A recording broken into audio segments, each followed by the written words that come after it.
तो दोस्तों last video में हम पढ़े थे कि एलसीएम कैसे फाइंड करते हैं। एलसीएम फाइंड करने का दो मेथड बताया था, तो उसमें से जो सेकंड मेथड है वही ज़्यादा यूजफुल है। तो सेकंड मेथड हमें याद रखना है और उसी को याद करके क्वेश्चन सॉल्व करते हैं। क्वेश्चन नंबर 1 दिया हुआ है, the list number which is exactly divisible by 5, 8 इन 10। सबसे छोटी संख्या ज्ञात करो जो 5, 8 और 10 से पूर्णतः विभाज्य है। तो हमारा मेथड क्या है? हमारा मेथड है पहले जो नंबर दिया है जिसका एलसीएम फाइंड करना है उसका फैक्टर फाइंड करना। तो यहाँ पे फर्स्ट नंबर है 5। 5 का फैक्टर क्या होगा? 5 एक प्राइम नंबर है तो यह इसका फैक्टर होगा 5। सेकंड है 8। 8 का फैक्टर क्या होगा? तो देखिए यहाँ कैलकुलेट कर लेते हैं।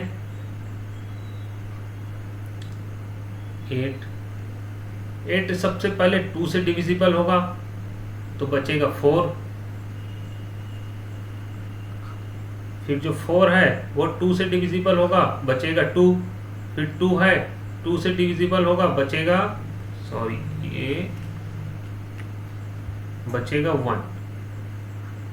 तो 8 का फैक्टर क्या आ गया? 8 का फैक्टर आ गया 2 इंटू 2 इंटू 2। तो इसको लिख सकता हूं मैं 2 की पावर क्यू। यहाँ पे 3 बार 2 आया है तो यह हो जाएगा 2 की पावर क्यू। इसी तरह 10 का फैक्टर फाइंड करते हैं। 10 का फैक्टर फाइंड करते हैं, इधर फाइंड करता हूं मैं 10 का फैक्टर।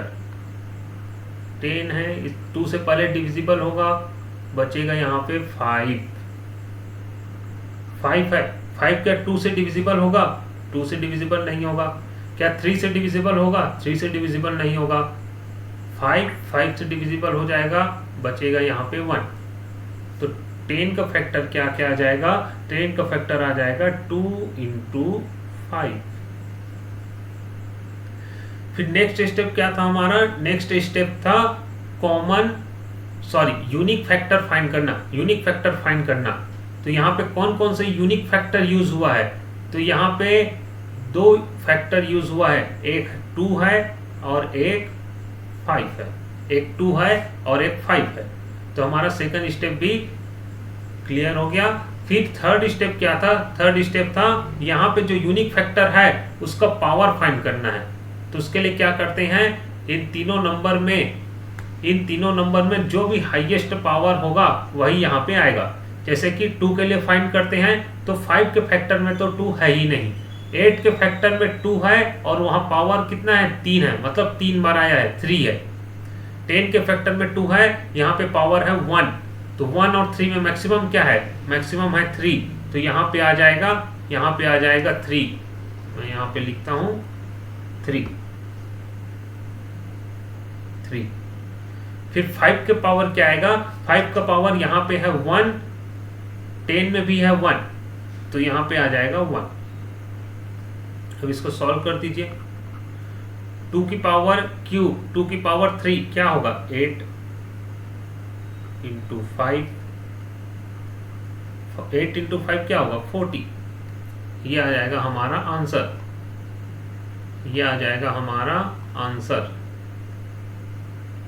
40 हमारा हो जाएगा आंसर।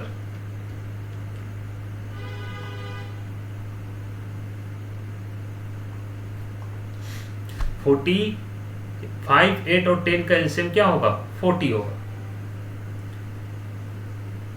दोस्तों यहाँ पे एक बात समझना, ये जो मेथड है जो पहले फैक्टर फाइंड करते हैं, फिर उसमें यूनिक फैक्टर फाइंड करते हैं, फिर उसका पावर फाइंड करते हैं, इसी को कंबाइन करके एक शॉर्टकट मेथड भी है।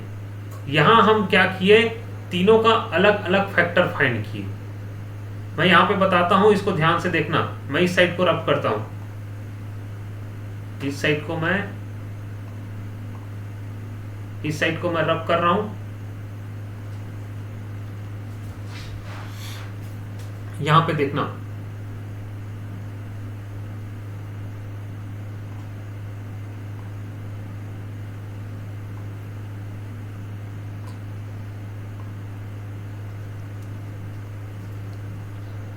ये हो गया हमारा सेकंड मेथड।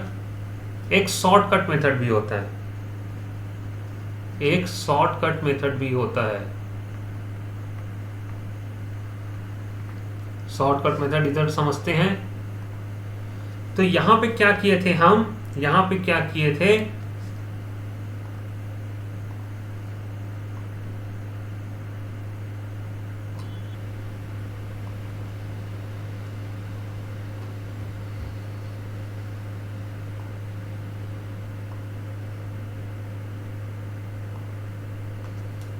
यहां क्या किया हम, यहां 5, 8 और 5, 8 और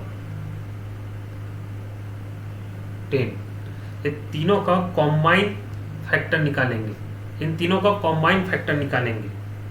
तो इसको ध्यान से देखना है, यहाँ पे बहुत ध्यान से समझना है आपको। मैं जो बोल रहा हूँ उसको ध्यान से सुनना, बिल्कुल भी मिस मत करना। ये जो 3 नंबर है जिसका हमें एलसीएम निकालना है, इन तीनों का कॉम्बाइन फैक्टर निकालेंगे। कैसे निकालेंगे, हमें मेथड वही है, जो सबसे छोटी प्राइम नंबर है वहां से स्टार्ट करना है।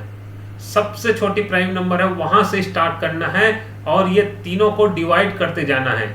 कब तक डिवाइड करेंगे, जब तक कि ये तीनों 1 ना हो जाए, ये तीनों 1 ना हो जाए। तो सबसे पहले स्टार्ट करते हैं, सबसे छोटी प्राइम नंबर क्या है, सबसे छोटी प्राइम नंबर है 2, तो 2 से स्टार्ट करते हैं। तो देखिए यहां पे इस मेथड में एक बात याद रखना है, अगर कोई नंबर डिवाइड हो रही है तभी उसको डिवाइड करना है। तीनों में से कोई भी एक नंबर डिवाइड होनी चाहिए, तीनों में से कोई भी एक नंबर डिवाइड होनी चाहिए, तब उसको यहाँ पे हम डिवाइड करेंगे। तीनों में से 2 भी हो सकती है, तीनों में से 3 भी हो सकती है, लेकिन कम से कम एक नंबर डिवाइड होनी चाहिए। एक नंबर कम से कम डिवाइड होनी चाहिए, इसको नोट करके लिख लीजिए। कम से कम एक नंबर डिवाइड होनी चाहिए, 2 भी हो सकती है, 3 भी हो सकती है। तो देखिए 2 है यहाँ पे, क्या 2 5 को कंप्लीटली डिवाइड करेगा, तो 5 को डिवाइड नहीं करेगा, 5 डिवाइड नहीं होगा। क्या 8 को डिवाइड करेगा, तो जी हाँ, जो 2 है वह 8 को कंप्लीटली डिवाइड कर देगा। तो हमारा कंडीशन सेटिस्फाई हो गया, हमें एक नंबर ऐसा मिल गया जिसको 2 कंप्लीटली डिवाइड कर देगा। फिर भी आगे और चेक कर लेते हैं, क्या 10 को 2 कंप्लीटली डिवाइड करेगा, तो 10 को भी 2 कंप्लीटली डिवाइड कर देगा। तो यहाँ पे हमारा कंडीशन तो सेटिस्फाई हो चुका है। तो देखिए 2 5 को डिवाइड नहीं कर रहा है, 2 5 को डिवाइड नहीं कर रहा है, तो उसको एज इट इज लिख दीजिए, जैसा है वैसे लिख दीजिए। फिर सेकंड नंबर क्या है, 8 है। 2 8 को कंप्लीटली डिवाइड कर देगा, कितने में बचेगा, क्या 4 बचेगा, 4 लिखिए। 2 10 को भी डिवाइड करेगा, क्या बचेगा, 5 बचेगा, 5 लिखिए। ये हो गया हमारा एक स्टेप तो हो गया। इसी को कंटिन्यू करते जाना है, इसी को कंटिन्यू करते जाना है। कब तक, जब तक कि सब 1 ना हो जाए, जब तक कि सब 1 ना हो जाए। तो फिर से यहाँ पे देखते हैं, फर्स्ट स्टेप हो गया। अब यहाँ पे क्या बचा, 5 बचा, 4 बचा और 5 बचा। फिर से देखते हैं, क्या 2 इन तीनों में से किसी एक नंबर को डिवाइड करेगा, तो 2 5 को तो डिवाइड नहीं करेगा, कंप्लीटली डिवाइड नहीं करेगा। 4 को कंप्लीटली डिवाइड कर देगा, यहाँ पे 4 को कंप्लीटली डिवाइड कर देगा। मतलब हमारा कंडीशन फिर से सेटिस्फाई हो गया। क्या 5 को डिवाइड करेगा, 5 को नहीं करेगा, लेकिन यहाँ पे 4 को डिवाइड करेगा, तो हम यहाँ पे 2 से डिवाइड कर सकते हैं। तो चलिए लिखते हैं इसको, 2 5 से डिवाइड करेगा, नहीं करेगा, तो इसको वैसे लिख दीजिए। 4 को डिवाइड करेगा, कितने में डिवाइड करेगा, 2 4 को 2 में डिवाइड करेगा। 4 को 2 से डिवाइड करने पर कितना आएगा, 2 आएगा। फिर 5 डिवाइड नहीं होगा, उसको जैसे का तैसा लिख दीजिए। तो ये आ गया हमारे पास 5 2 और 5। फिर से 2 से स्टार्ट करिए। क्या 2 तीनों में से किसी एक संख्या को कंप्लीटली डिविजिबल करेगा, तो 5 को तो नहीं करेगा, लेकिन 2 को यहाँ पे कर देगा, 2 को कम्प्लीटली डिवाइड कर देगा 2, तो फिर से हमारा कंडीशन सेटिस्फाई हो गया।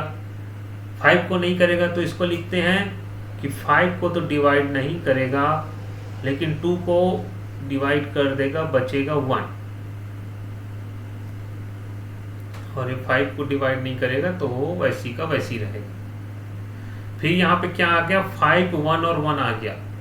अब देखते हैं क्या 2 इसको डिवाइड करेगा, 2 इसको डिवाइड करेगा, 2 इसको क्या डिवाइड करेगा, देखिए इसको, क्या 2 5 को डिवाइड करेगा, तो नहीं करेगा। 1 आ गया मतलब उसको छोड़ दो, उसको काउंट ही नहीं करना है। 5 को डिवाइड करेगा, नहीं करेगा, तो यहाँ पे क्या आएगा, 2 नहीं आएगा। नेक्स्ट प्राइम नंबर क्या होता है, 3, तो फाइंड करो क्या 3 इन तीनों में से किसी एक नंबर को कंप्लीटली डिवाइड करेगा। 3 5 को डिवाइड नहीं करेगा, तो 3 भी यहाँ पे नहीं आएगा।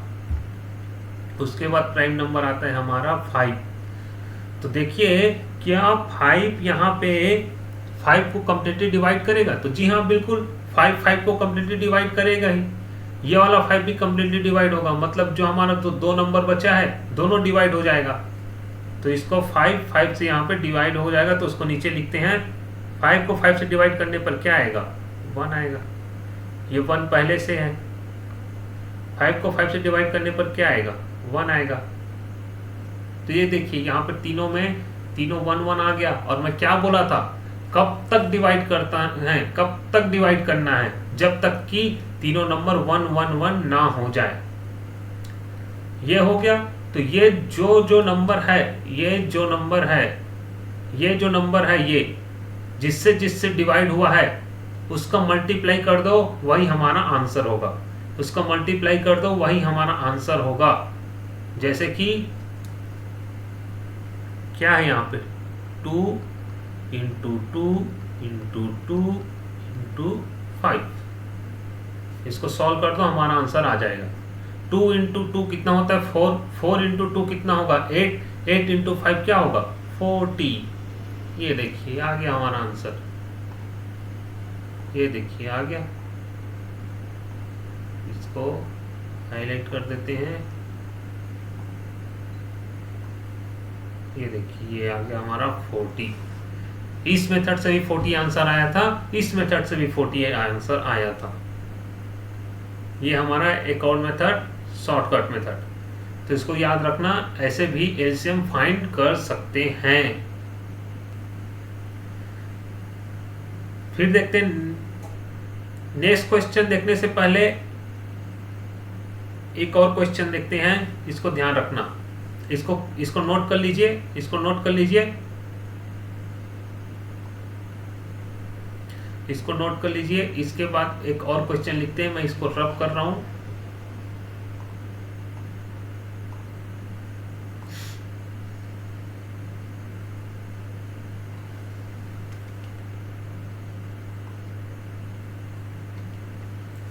अगर इसी में क्वेश्चन दिया रहता,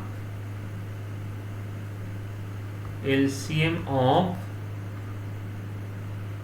5, 7 और 13, तो क्या करते, इसको सॉल्व करिए। एलसीएम ऑफ 5, 7 और 13, तो वही हम सेकंड मेथड से बनाते हैं। 5 का प्रोडक्ट लिखे, 5 का फैक्टर लिखे। 5 एक प्राइम नंबर है, तो इसका फैक्टर क्या होगा, 5 ही होगा। 7 भी एक प्राइम नंबर है, तो 7 का फैक्टर क्या होगा, 7। 13 का फैक्टर लिखिए, 13 भी एक प्राइम नंबर है, तो इसका फैक्टर क्या होगा, 13। स्टेप 2 में जाइए, यूनिक फैक्टर को लिखिए, यूनिक फैक्टर क्या क्या है यहाँ पे 3 यूनिक फैक्टर है, एक है 5 है, एक 7 है और एक 13 है। फिर इसका पावर फाइंड करिए। थर्ड स्टेप क्या है, पावर फाइंड करना। तो हमें यहाँ पे तीनों में 5 का मैक्सिमम पावर क्या है, 5 का मैक्सिमम पावर है यहाँ पे 1, तो यहाँ पे 1 आ जाएगा। 7 का मैक्सिमम पावर क्या है, 7 का मैक्सिमम पावर है यहाँ पे 1, तो यहाँ पे भी 1 आ जाएगा। और 13 का मैक्सिमम पावर क्या है, तो 1 है, तो यहाँ पे भी 1 आ जाएगा। तो यहाँ पे आंसर क्या आएगा, 5 इंटू 7 इंटू 13। 5 इंटू 7 क्या होता है 35, 35 इंटू 13, इसको सॉल्व कर दीजिए, आंसर आ जाएगा। 13 इंटू 5 क्या होता है 65, तो 5 यहाँ पे आ जाएगा, 6 एक्स्ट्रा आ जाएगा। 13 इंटू 3 होता है 39, 39 और 6 होता है 45, 45। तो ये हमारा आंसर हो जाएगा 445, 445। ये हमारा आंसर हो जाएगा। इस क्वेश्चन को बताने के पीछे मैं ये बोलना चाह रहा था कि यदि हमें प्राइम नंबर का एलसीएम पूछा जाए, यदि हमें कोई भी या कितनी भी प्राइम नंबर का एलसीएम पूछा जाए, तो याद रखना LCM of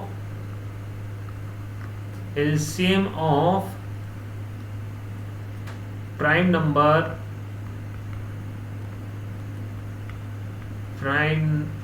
numbers are their product. LCM of prime numbers are their product. इसको याद रखना, यानी कि जो LCM प्राइम नंबर का जो LCM होता है वो डायरेक्टली उनका प्रोडक्ट होता है। आप 5 इंटू 7 इंटू 13 करिए, आपका आंसर आ जाएगा। आपको कैलकुलेट करने की जरूरत नहीं है, आपको कैलकुलेट करने की जरूरत नहीं है।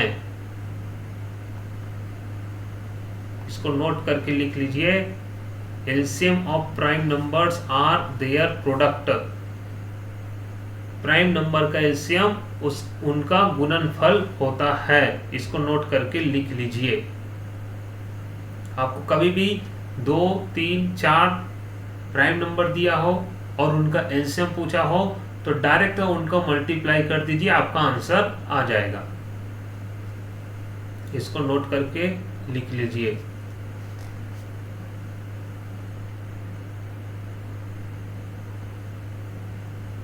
नो